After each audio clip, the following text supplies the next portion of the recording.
माझी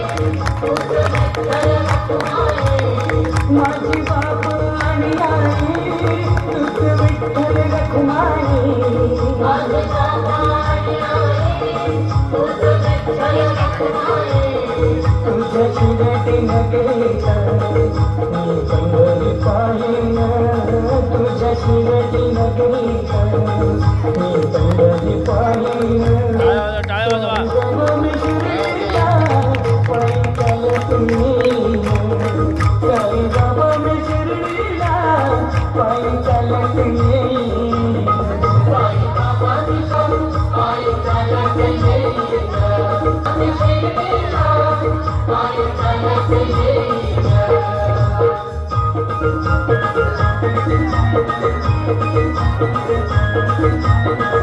Thank you.